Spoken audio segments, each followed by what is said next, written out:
Hello, everybody. Welcome to the Healthy Enterprise Podcast. Thank you for joining me again if you've been here before. If you have not, welcome, and I hope you enjoyed this episode. Today, I'm going to be speaking with Trace Voshell. He is the Chief Revenue Officer at GoGoMeds. It's a digital pharmacy, so to speak, transforming how patients access medications. And with his background in scaling pharmacy and sales, Trace has led growth at GoGoMeds while keeping patient care front and center. So let's meet Trace. Trace, thank you so much for joining me today for our episode. I'm looking forward to hearing more about GoGoMeds. I've been looking into it. But let's start with, introducing yourself and your role and a little bit about the company. Yeah, for sure. Well, thanks for having me. I was excited to get the note and join you today. So I'm Trace Voshell. I am the Chief Revenue Officer here at GoGoMeds. So a little bit about me. I'm born and raised Cincinnati, Ohio, which is where, I'm sitting across the river today. I'm in Kentucky at our pharmacy. But I spent my career as a baseball player, and I thought that was going to be my life. But, it ends up that less than 1% and end up doing that. So after baseball ended for me, I landed in pharmacy, actually, at Humana. So I started with a big company. At the time, my wife now, who's my girlfriend, we were looking for where we were going to land. She was in Cleveland. I was in Cincinnati. So we just applied and said, whoever gets the best job first, that's where we're going. Whoever gets the job wins. I got an offer at Humana in Cincinnati here, and she moved down here, and kind of the rest is history. So I got hired as in customer service, quite honestly. So I started as a patient care coordinator, which means I was on the phone for 8 to 10 hours a day, taking calls, understanding kind of how the pharmacy operations work, understanding drugs, understanding co-pays, patient assistance, scheduling orders to a house, scheduling orders to a doctor's offices, and everything in between. So that's really where I cut my teeth in pharmacy. As you can imagine, going from playing baseball in front of people to sitting at a desk chair for 10 hours a day was driving me insane. How did you cope? It was not easy. A lot of frustration.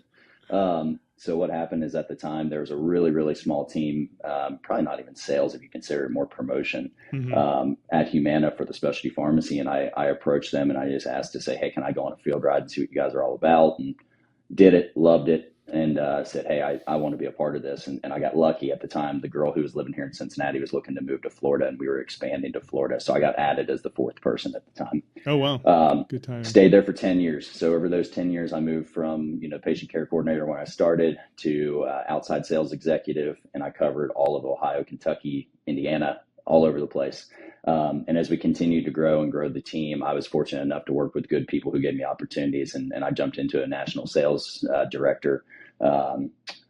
Did a lot of training for people. And then as we continued to expand, then I jumped into oncology director. So that's where I ended at Humana. It was helped build them out as a team. I think when I left, there's about 80. So 80 sales representatives with an inside team and oncology division from 4 when I started. I was the OG when I left. I was the last of those 4 to stay there. So I had the most tenure, but just like anything, knew when your time was running out and it was time to do something different. And GoGoMeds reached out at the time. So I went from handling crazy expensive medications through specialty pharmacy into low-cost generic medications at a cash pay rate over here. So it's been a great journey, man. What I've loved about it is just experience every end of pharmacy, from the top of it to the bottom of it and anywhere in between.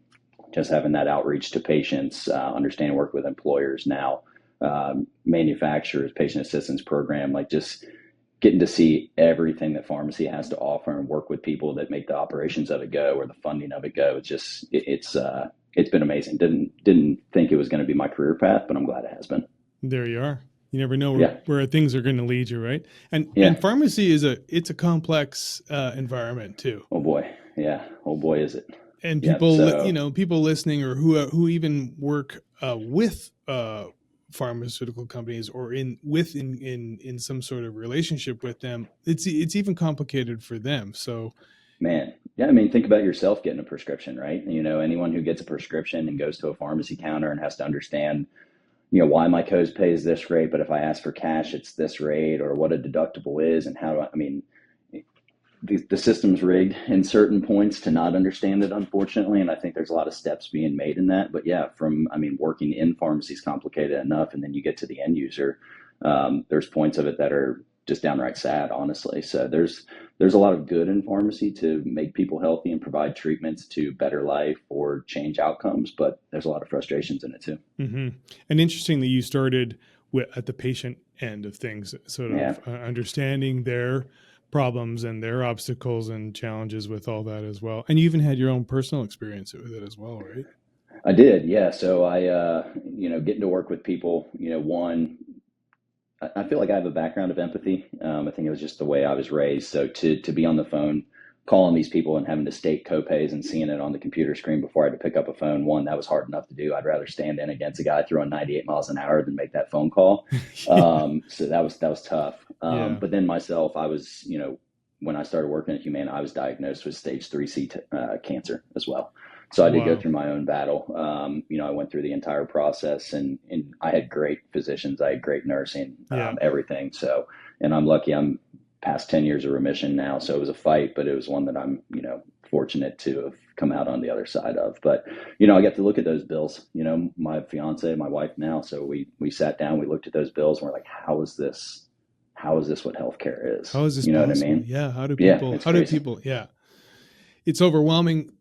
The disease in itself is overwhelming without having to think about ahead. What am I going to be faced with when I'm done with Right. this part of it? And can also be a hindrance, really, Yeah, to actually it getting really is. the procedure done or getting the meds, right? Well, it is. As I say, it holds a lot of people back. There's a lot of phone calls I made to people just said, hey, I'm just going to stop therapy now. And it's not with their doctors knowing. It's just for them to say, am I going to eat or am I going to take this medication? And then you have the other side where it's just like people go into so much debt saying, I have to do this. And then their loved ones are left to deal with that, and it's not what they want. They don't want to put people in that position, No. but it happens. It happens all the time. So where you are today, Yeah. what does GoGoMeds provide? Because it Yeah. provides some relief to that, right? It really does. Yeah. So where we came up is a little different than where we're at today. So GoGoMeds came up in the telemedicine space. So we actually cut our teeth supporting some of the big guys that you would see commercials for on TV. So we would white label the experience, we would create the custom packaging, and then ship everything out to the door and create their pharmacy experience. As we grew and recognized the buying power that we had on generic medications at the volume that we purchased them, we saw what was going on in the news with the inflation from PBMs on generic medications or medications in general, Mm-hmm. and sat down and company ownership here at the time looked and they said, we can be a solution to this. Like, this is crazy. So that's when they pulled me in actually and said, hey, we want to do this. We want to do it right. And we want your help. So what we started to do is go directly to employers, the brokers that work with the employers, and say, hey, let us look at your claims files of what you're spending on these medications and let us see what we can do for you. And in doing that, what we found is that on these generic medications that most people look at and they're like, what's a $10 drug? How much cheaper could it be? Well, if it's a $10 drug and you have 1,000 employees and I can get it to you for $3 or $4, that's quite a bit of That's a savings on one line significant, item yeah. itself. So, Yeah.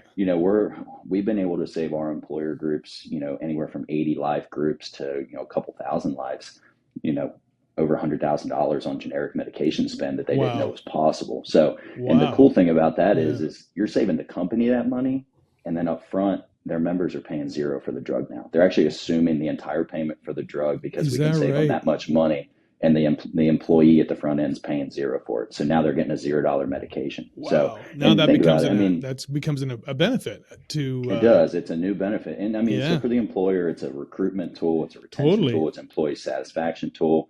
And then on the front end, especially when you start working with some of these, fabrication shops or whatever, they're not making a ton of money. Yeah. So if they're on a handful of drugs and each drug's costing $10 and they're spending $80-$90 a month, well, if they can get that for zero, that's new bills they can pay. So, there's 100%. a lot of benefit to not only the employer, but to the employee too. Wow. That must feel really good to be Yeah. in this position of the cycle, eh? It is really cool. It's cool to, one, pull back the curtain on some of the things that happen that shouldn't be, that are being worked on. It's cool to meet some of the people in the industry that have new solutions outside of what I do, And I have partners now that do the same thing with specialty drugs or brand products, and then I can be the generic piece of it. But to know that you are doing something that's right by a person too, at the end of the day, to say, Yeah. hey, now I don't have to worry about driving to the pharmacy after work and spending gas money. And then Right. I've got to, pay this bill for pharmacy and everything Right. else that goes with it. It's rewarding. It really is. So I've enjoyed doing it, and it's good to work with people who appreciate it too. Yeah, that's great. Yeah. How do you work telemedicine into this? How does that work into the system?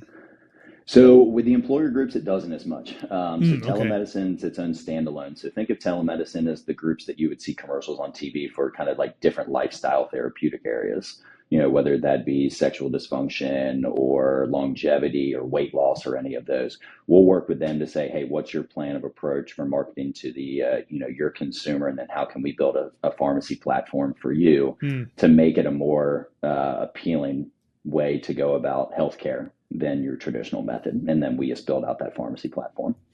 Oh, I see. And so you're Yeah. actually you're assisting with that the marketing of that and the distribution of that. We'll help consult a little bit and say, Right. here's what we found for some of our other groups that work. But inevitably, really, the marketing kind of comes to them and how they want to approach their target market, Right. whether it's a handful of states or national or whatever the case is. We really just go about saying, here's how the pharmacy flow can work best for you and then best for your end user, to say, hey, it's still affordable versus what I could do if I went to a primary care physician and got diagnosed and, a drug went here. So we give them that advantage when it comes to a pharmacy component. And then we can white label a website so they can order product, Right. or, the end package. If you got something from Amazon, we could make it look the same, but with their Right. brand on it. Right. Yeah. And so then that gives them something different to present to their clients at Yeah. the front end. Wow, Yes. that's very interesting. Wow. Yeah. Yep. Exactly. Um, And then to top it off, we do veterinary medicine too. So we actually take care of your oh pets. wow. No Yeah. kidding. So there's pretty cool. Yeah. If you go into our website and if you were to build a profile, there's a toggle that you can switch over to your pets, and you can add your pets and their medicines too. So we can actually source pet products at a cheaper rate too. So everyone loves their dogs and their cats. So we said, you know what, we can probably help the furry ones out too. That's actually, I was just talking to somebody yesterday who works in a company that does dog DNA tests. Oh yeah. Yeah. Yeah. So the dog gets a DNA test, and then it gives veterinarians insight into what types of problems that particular blend of breed could Yeah. actually have some health issues. And then it's almost like preventative or looking ahead at what time kind of things to expect for the pet Yeah. owner and the vet clinic too.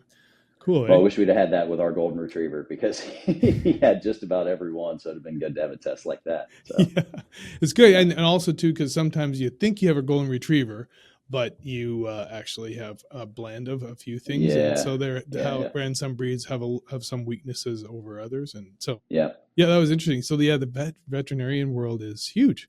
I mean, 45% of households have a dog Yeah. Yeah. And in the growing, I'm U.S. sure. Yeah, Yeah. And growing, 100%. I'm sure. Yeah. That's was that a new product?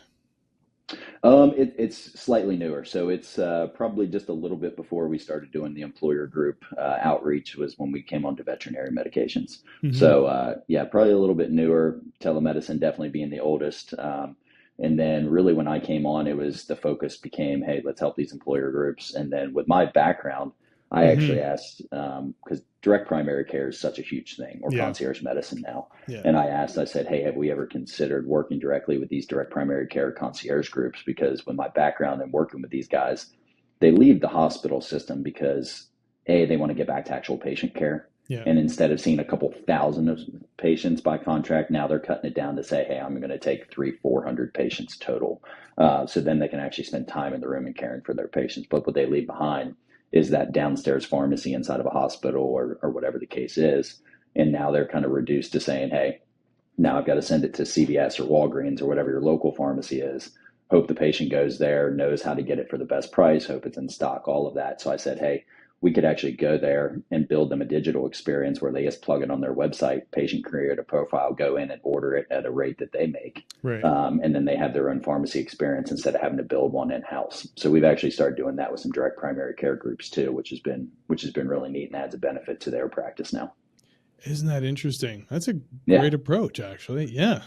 Yeah, it was pretty cool. It was an idea that I had, and it was one of those risks that you're like, okay, I'm either gonna sound real smart or real dumb with this one. But when I started going to these doctors, they're like, this sounds fantastic.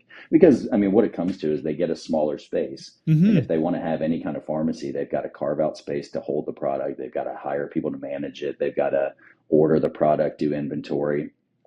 Becomes an expense. So I said, hey, you could have all of the benefits of that, but not have to have the space, the extra people, brand it to your own practice here, and then make the cost whatever you want to make it. It's still lower than what they would pay with their insurance. Right. Ship it out, and then you create a new revenue stream to your practice too. Right. Exactly. Yeah. So Well, and a lot of cool things you can do with generic meds when they're at a cash rate. So yeah, absolutely. And patients feel like they have more control over their yeah, decisions and what they can do actually as well, right? Their exactly. options. Yeah, Yep. that's great. Yep. When you bring transparency into it, for sure, to say, hey, here's what we can Mm-hmm. get it for you at, or you can go check what your price is going to be, at CVS or whatever the case would be. Yeah, and then you can actually make that comparison. Yeah. Hmm. Yeah. Where do the products actually come from? So we work directly with partners for wholesaling. So we work directly with them, and then we house them because we are a pharmacy. Right. So yeah, that's exactly what we do. And then do you do compounding and mixing and We have a matching? compound. We have a compounding arm. So where I sit today is our commercially available products. So here in Arizona, focus on commercial products, Yeah. which are what we order through our wholesalers and then stock and ship when the prescription comes in. We do have a compounding facility right up the road in Cincinnati to where we do compounded medication. So when the weight loss boom was here, we were doing the weight loss meds, skincare products, you kind of name it. If we get a request in, we can formulate it, or if it's something that we make kind of off the shelf, we can add it as a benefit to a telemedicine practice or for a walk-in patient too. Right. Right. Yeah.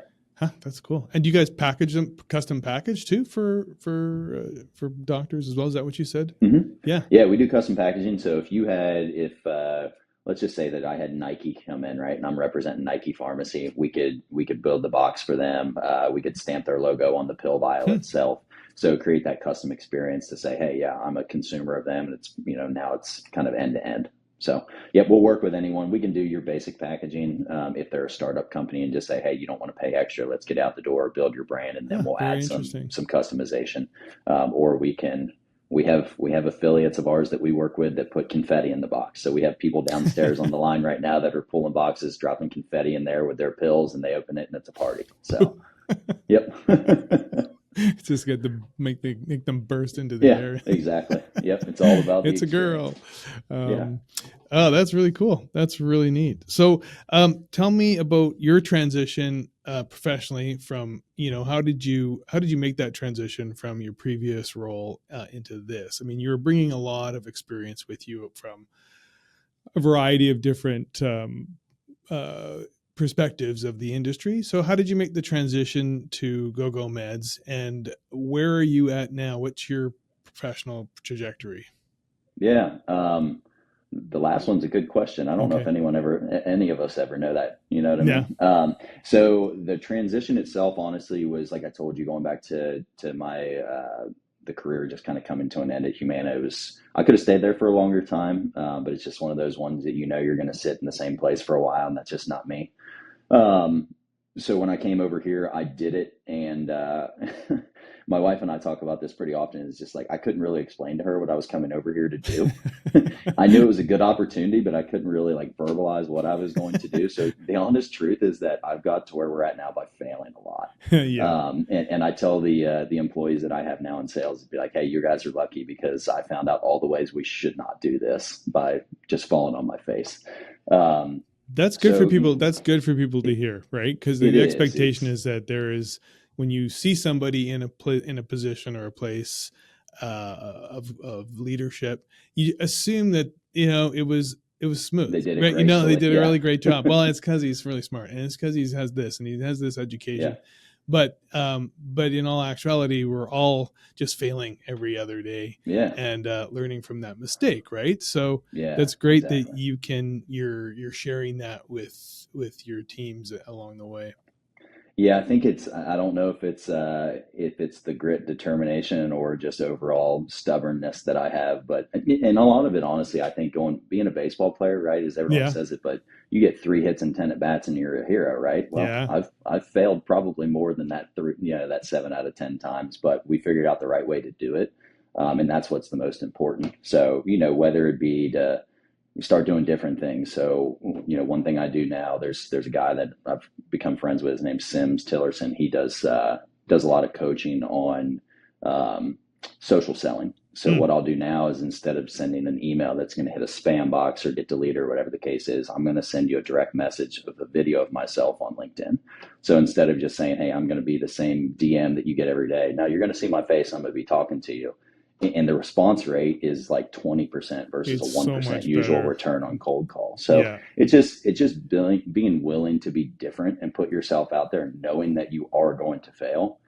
Because if you have the perception that you're not going to fail, then you're going to take those failures hard. But you kind of go into every day saying, hey, I'm probably going to fail more than I win, but as long as I win the ones that matter, then I'm just going to keep grinding it out. Yeah, I mean, I think you hit it on the head with the baseball analogies. Like, if you wrote a test and got 30 out of 100, that's a fail, right? I Yeah. mean, Yeah. Yeah. and there's no, you cannot, you don't learn as much from the win as you do the fail. The win at the end is actually your ability to overcome the fail and tackle the challenge and find the solution. So then you get the win, Absolutely. which is the reward at the end of that. Absolutely. So what that's your leadership style. Then what would you say is your style as far as do you borrow that from your baseball again? Um, yeah, I guess you could go back to that. So playing baseball for so long and being a catcher, like, you're kind of automatically a leader on the field because you're in a position to where you see everything that's developing, right? So you're kind of You the get the all the quarterback of signals. baseball. Yeah. Yeah, you're giving the signals, you're directing traffic of where to go, you're cutting to second, cutting home, whatever the case is. So with professionally, I just think that it's just how I've been my entire life, is that I'm kind of seen as a player coach. So Mm-hmm. even now, like, I do my own sales. So I have chief revenue officer as my title, but I have my own book of business that I'm going after and I'm chasing after. And yes, I help the people that work for me, and make sure that they're getting what they need as far as development and closing deals and contract reviews or whatever the case is. But I also go out there and I do the same thing. So one of the things that I've always done, whether it's here or in my previous roles, is to say, hey, I'm never going to ask you to do anything that I wouldn't do myself or I'm not currently doing. I Right. don't think that's reasonable. I've seen a lot of people that have done that. My wife was in pharmaceutical sales. I have friends that have been in sales, and you just hear these stories, and I've seen them too, about people that come in and just have these unrealistic expectations, or forget where they came from and just jump into a power seat. Yeah. And I've just never seen that as a way that was ever going to work for me. So I think player coach is the way that I'll always be. And honestly, I don't know if I have any other way about me than just to say, hey, I'm jumping in with you and we're going to do this together. Yeah. That was great. I don't know where those fireworks came from. I don't know. I liked it. It made me feel like I was answering that question really I well. was like, yeah, that was a good answer. I But was I like, I had crushed nothing to that do one. with That was that. So good. I don't know Yeah, I don't know where that came from. I'm going to be totally honest with you. that was great. But good job. That was a win, I guess. You got some Yeah. fireworks. So let's see what else. I think you got a little a happy face thumbs up somewhere along there too. I have no Yeah, we'll idea. check it out. I'll have Yeah, to next find time out where I'll know I that's do really coming well. If it drops a crown on me or something, then that'll be sweet. Yeah. king for a day. Um, yeah, it's actually it's interesting that you brought up that about the catcher, because you don't actually, and that's it's an unassuming place, right? As well, I don't think people realize how much the catcher has to be involved with the big picture of the game, Yeah. right? Which is, Yeah. I think, what you're doing is you have a big picture of the game now, but you're still in the game. You're still hands on with the ball at the same Yeah. time. So Yeah, I've always liked it, and it's the same way today, right? I like to win. I don't necessarily care about all the recognition, right? Like, what I do is for the betterment of the company, or what I do for my employees is for their betterment. I don't need my name on the big screen. But kind of the same as going back to the catcher, is if a pitcher threw a no hitter or a perfect game, they're the one at the podium at the end of the day, even though the catcher called the whole game, right? And that's fine. That's our job. And I think that I've kind of just carried that through life. It's like, I don't care as long as we win. You know what I mean? I think, look at that, fireworks again. Boom. It must be the word win. I don't know what It's it is. fantastic. I'm going to keep dropping that. But no, I think a lot of it does. You spend so much time playing a sport and then developing a personality around it or a work ethic. Yeah. Yeah. And I think it just naturally translates into what you do. And that's any sport, because I've worked with plenty of people that played soccer or whatever, and they relate a lot of their competitive abilities or the reason that they are where they are to being an athlete. I'm glad you brought up the word big screen, because I was going to ask you Oh, about a yeah. documentary that you're about to be on. So you actually Yeah. will be on the big screen, so to speak. I guess so. That's true. I don't know That's if it'll true. be in in a theater near you, but Yeah. tell us about the documentary that's been made or being made. Yeah, this was an exciting opportunity. So last year, for anyone who wants to go out and look for it, there was a documentary that was produced that was called "It's Not Personal, It's Just Healthcare." That documentary focused on healthcare in general and kind of the things that happen behind the scenes with the carriers and kind of everything in between. It was fantastic. So they're following up that documentary with a new one that's focused on the PBM industry, pharmacy benefit manager, for people who don't know that acronym. And the documentary is going to be called Side Effects May Include, and it's really uncovering the hidden cost of prescription drugs. Mm, So it was an interesting and really cool opportunity for me because of my background working for a large PBM owned pharmacy and now being in the cash pay space to say, here's what I've seen, here's how we're trying to be part of a solution.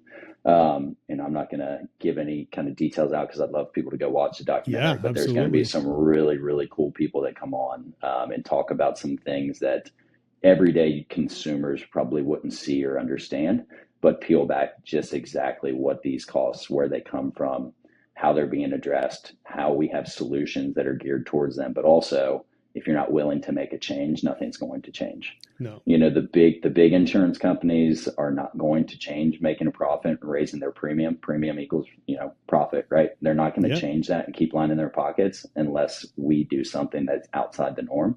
Yeah. So a lot of this documentary is going to be focused on that. And luckily for us at GoGoMeds, we are a solution in that space. So we're really excited to be asked to be a part of that. That's really cool. That's good. Yeah. And you are you're one of the people being interviewed on that. Yeah. So I Yeah. was one of the producers. Yeah. I was one of the You're producers one of the on that. producers too. Wow. Yeah. We were one of the Nice. producers on it, Cole and myself. So Cole's our CEO. So we were the producers on the film. Went Nice. down to Nashville where it was shot and did the whole hair. First time I've ever worn makeup other than eye black. And did the interviews and everything that came with it. So we're excited. That's going to air. I think it's set to air in around September. And Great. anyone at the end of this who follows me on LinkedIn or anything, we'll be dropping some teasers of little interview clips and parts of the film that'll be released. But we're excited about it. That is very exciting. Yeah, there was photos of you on set and Yeah, surrounded by all that gear, and yeah, it's pretty cool, eh? To be in that it scenario. was cool. I did. Kind of in the back there, I took a selfie in the chair of the woman doing my makeup and sent Yeah. it to my wife. And I was like, I never thought this would be going down. And so, If someone told you 10 years ago this would be yeah, happening, you wouldn't believe them. I have not worn makeup since, but yeah. Do you do you play a key role in marketing for GoGoMeds and making those decisions? Is that part of your role as well? Making the decisions, yes. So we have actually used an outside firm for marketing. So that was one of the areas that we definitely needed to enhance when I came on here. They've done a fantastic job of building our brand in the telemedicine space since we came about around 2016. Mm-hmm. But knowing that we wanted to expand that into different verticals, we knew that we needed to have some help. We're a small company, right? So, I mean, counting everyone across all of our different facilities, including most of the lift that goes on in the pharmacy from technicians to pharmacists and everything that happens there, we're only about 250-ish employees. Right. So we don't have an actual marketing division. So we went out and we found a third-party firm that helps us now, which has been excellent. So I do sit on all of those calls, make those decisions, have weight on what the materials look like, what the strategy is, the LinkedIn post, conference approaches, all of those different things. But we made the decision to kind of farm that out to experts just because we just don't have the manpower to bring it in-house right now. Leading up to that, were you doing most of that in-house? I was, yeah, which I don't know if that's good or bad. I think my ideas are good sometimes, but then you're like, I don't know if I really want my name on this. So no, I was definitely doing the efforts and creating my own pieces.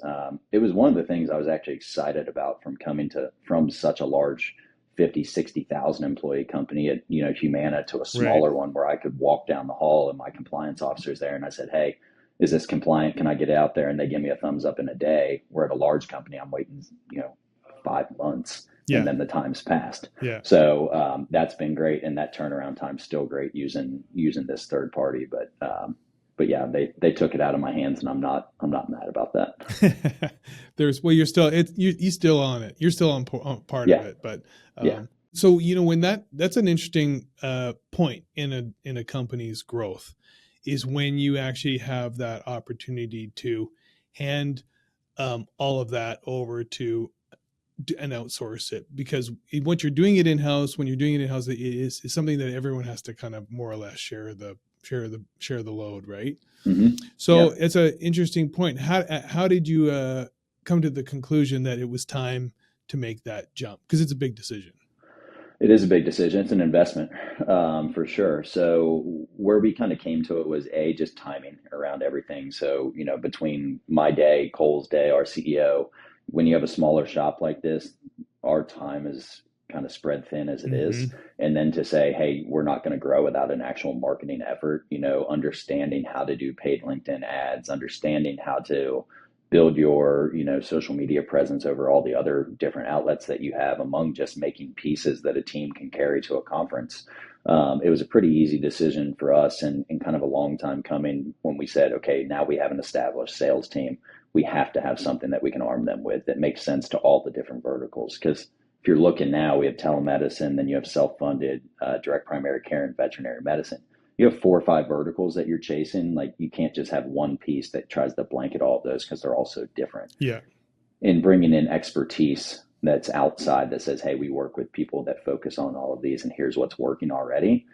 You can take a longer time internally and say, well, we just can't make the investment, or you can spend that money to say, let's rely on the experts, know what's working, and then hopefully have a shorter ramp to success. Right. When you that growth part of the business is challenging too. And Mm-hmm. how do you strategically approach when to grow, when to hold, and when to maintain or proceed with your ideas? Because so you had some big ideas that you came to the table with. How did Mm-hmm. you as a company decide this is the time to do it? Yeah. Honestly, there's a lot of decisions made there. So when they brought me on, when I interviewed, one of the big questions was, is how quickly do you think you could grow a sales team? And I've been very, very fortunate to work with people who have trusted in me, who said that they would follow me, and who have pulled through on that. So my answer, not being arrogant, but just being very honest, because I knew the people who were behind me, I said I could do it the second day that I'm here if you wanted me to. So what we did was, when I came on, we had discussions. We looked at what was going on around us with our standing book of business, who we were trying to onboard, and said, well, let's give this some time. So it was about 6 months of me just doing sole sales pretty much by myself, other than, just general internal leads that we had. And I said, okay, I found my footing now. I know what doesn't work. Now I can implement a team, because I feel confident in the fact that we're not just going to be paying people that are not producing, Mm-hmm. but I can coach them to the point where I know that they can come in and produce. So I think understanding if you are actually making an impact in the market somewhere before deciding to grow is pivotal, right? If you're just growing to say that you have a sales team of X amount of people, but you're spending money on salaries and on benefits and on everything else, but you're not seeing production from that, you're shooting yourself in the foot. You Yeah. got to have a little bit of patience and say, okay, we've, just like me, like, I've fallen on my face, I've failed here, but now we're seeing that traction. Now I know what works. Okay, now I can onboard a couple people, and I say, here's your verticals that you're going to chase, and here's your verticals that you're going to chase. And then we can kind of land and expand and say, okay, I can coach you to the point of what not to do, and I know where to be successful. And then you can continue to grow your ideas on top of that. And as those grow and those stick and those land and we continue to grow, then we hire another wave, and you go in waves. Sounds like a book. Yeah. Yeah. I Sounds don't like know. that Yeah. might be next for you, right? We'll see. Yeah. Because An audio book. Yeah. sales is a big is a Well, it's an important part of almost every business. And I think it's also a difficult component to every business as to finding the right salespeople, having the right sales strategy, like what kind of Well, advice do you aggressive. have? Well, you know what? I mean, just like kind of what you said is aggressive and patient aren't two words that typically mix together Yeah. until you get to sales. Like Yeah. you have to be aggressive in nature, but you also have to be patient enough to let something work. Yeah. Because I've seen it in my career. I've been guilty of it. And any salesperson that you talk to, if they say one way or if they don't agree with this, I call them a liar. But if you go in and you have these notions and you're like, I'm going to be aggressive here, but it's 2 weeks and it's not working while I'm switching, you haven't given anything enough time. Like No. you have to be patient enough to say, this isn't going to work on the first day, but I've got to just make small tweaks here and there and give this an actual runway to say, okay, does it work or does it not work? So you got to remain aggressive, but also patient at the same time. And if anyone keeps switching and switching and switching, it's probably failing and failing and failing, but not giving themselves enough time to find that right mix. So like I said, when it comes to sales, for sure, you have to have that mindset of, hey, I'm going to wake up every day knowing that I might lose quite a bit, but I'm going to remain aggressive and I'm going to remain patient because I believe in what I'm building here, and we'll tweak it. So, and that constant switching and changing and modifying, I think comes from a place of almost desperation too, where it's like, yeah, that's not working, we got to try something else, and you just keep flipping it over, and it's somewhat dangerous actually. yeah. Well, and in sales too, it's a pressure job, Yeah. right?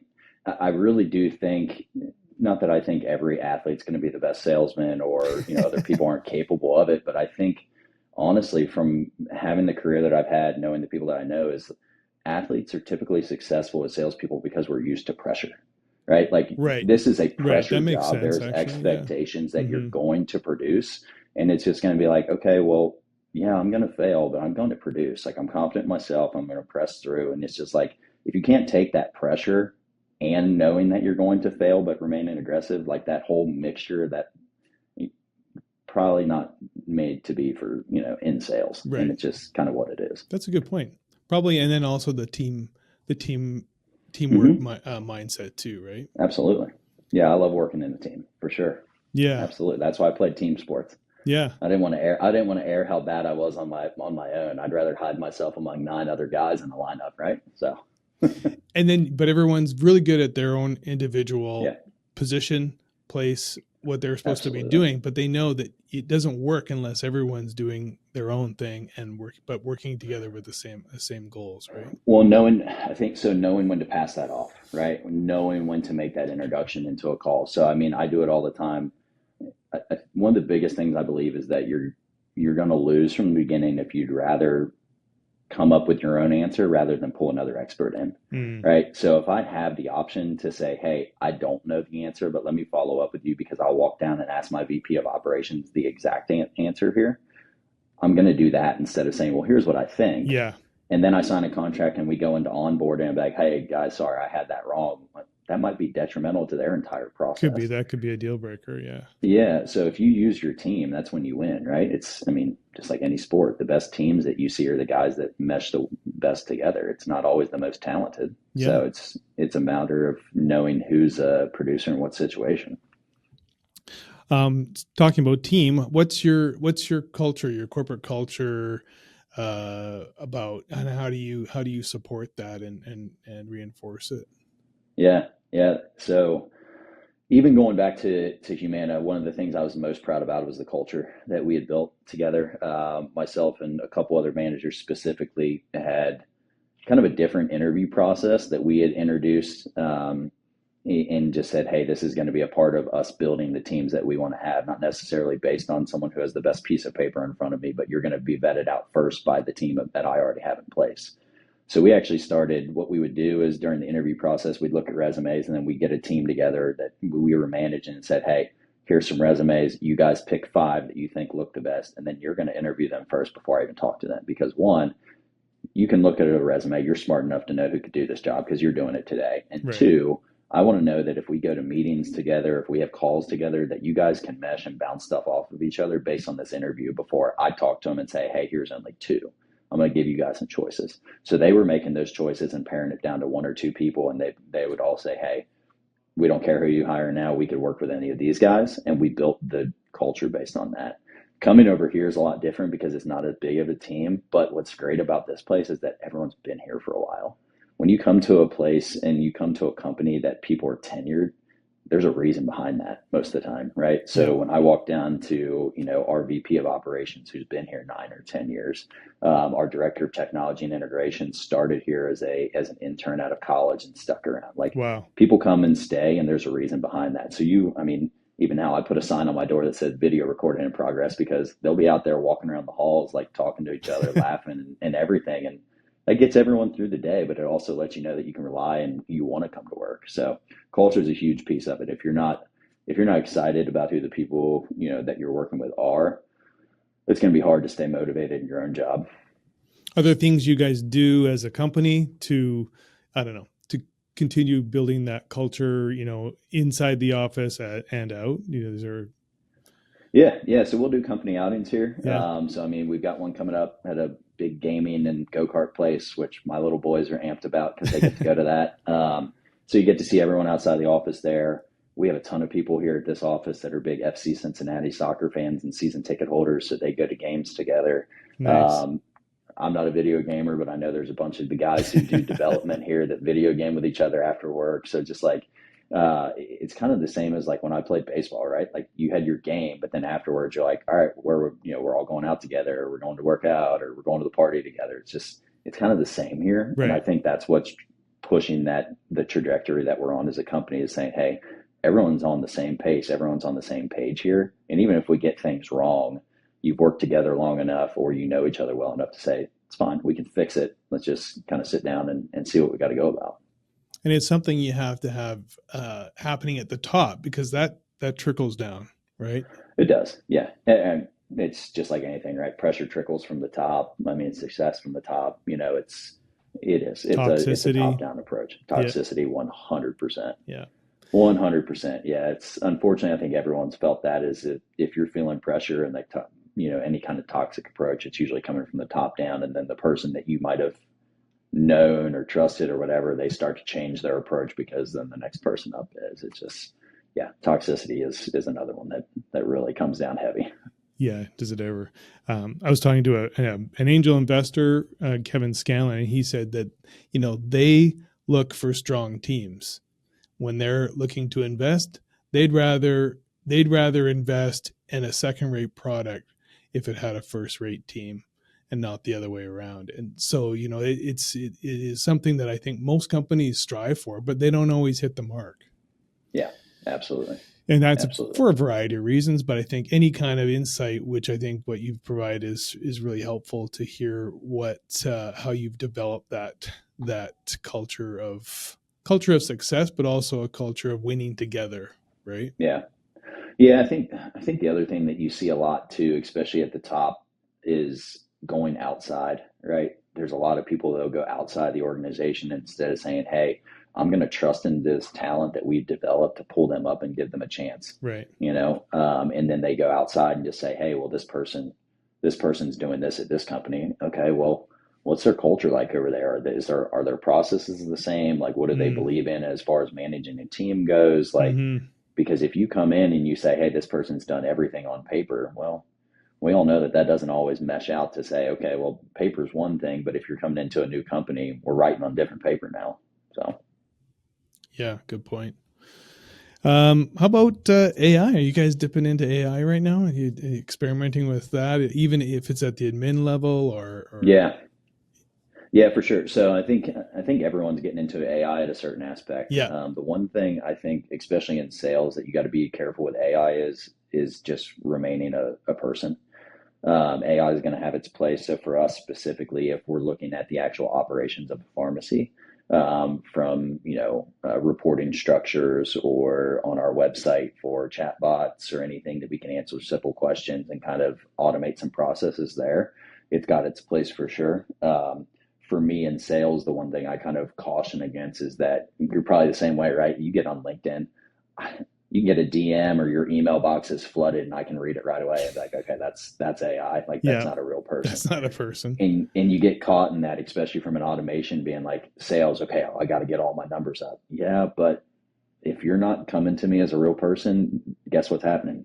they're deleting your email just like I'm deleting the one that I can tell is not a real person too. Yeah. So when it comes to sales and actual interaction, B2B or B2C, it's like, hey, you got to remain yourself. You got to remain a person and not automate that too heavily, because you're going to lose that personal touch and no one wants to engage with that. Yeah. But as a company in pharmacy, for sure, there's a lot of AI that we can use in our automation to not only increase the experience, but to really drive down the overall cost to fill of a drug, which is how we make things cheaper to our end user too. Right. Awesome. Trace, I don't know what else we can talk about today, but we could probably keep going. I don't know, but we're already in for 45. So do you have any other final thoughts or things you'd like to share? Maybe ways people can reach out and connect with you if they want to talk to you more, whether it's about working with GoGoMeds or just talking to you? Yeah, for sure. Well, the one thing I'll make a quick one, because I read some of the notes you had sent me about one of the questions you might ask about books that I would recommend. Oh yes, but by all means, this is the place to do it for sure. Well, I'm not a huge book reader, but I am a huge fan of the show The Office. So I was gonna make a joke and say Somehow I Manage by Michael Scott, and see if anyone picked up on that. So any Office fans listening out there, I'm a huge Office nerd. But no, you can get in touch with me. I'm on LinkedIn, so you can find me on LinkedIn, Trace Voshell, GoGoMeds. You can follow GoGoMeds on LinkedIn too. If you're interested in working with us, we do direct to consumer as well. So go to GoGoMeds.com. You can search our drugs, see what the price is versus what you're paying at your pharmacy today, and we'll ship it straight to your door. If you run a company and you're interested in seeing what we can do to hopefully save you money on your medications, you can shoot me an email. It's t.voshell@gogomeds.com, or shoot me a message on LinkedIn. I'll probably return it with one of my little video messages, so you'll get to see it's actually me. And yeah, if you have a telemedicine company, obviously we that's our strong suit too. We can help set you up with a pharmacy platform. But if it comes to generic medications, I'm your guy, and I'm grateful for the opportunity to be here today and talk about GoGoMeds and how we're hopefully changing what pharmacy is here in the States to make it more affordable and transparency a legitimate word anymore. Yeah, I love it. Thank you. Yeah, I appreciate you, your time, what you're doing over there, and happy to have another conversation again someday about something else you got going on. But until then, I'm going to look out for that documentary and see your big smiling face on there, and we'll connect again. So thanks a lot, Trace. I really appreciate being here today. Thank you. Appreciate it.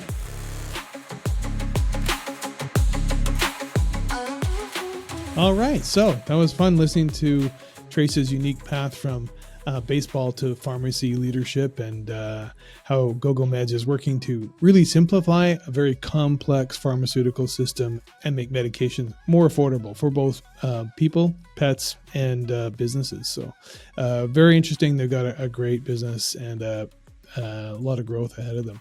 It was also fun to explore the growing role of telemedicine. We hear that a lot. Almost every other episode, which is interesting, and the importance of company culture and how their leadership is about being both a coach and a teammate. So again, that baseball analogy comes into play. Trace also gave us a bit of a preview on an upcoming documentary that he's going to be in that GoGoMeds was a producer with. So fun to look forward to that. Really great episode. Appreciate Trace's time today, and I appreciate your time for listening to us. So thanks for joining us. Stay healthy, and we will see you next time.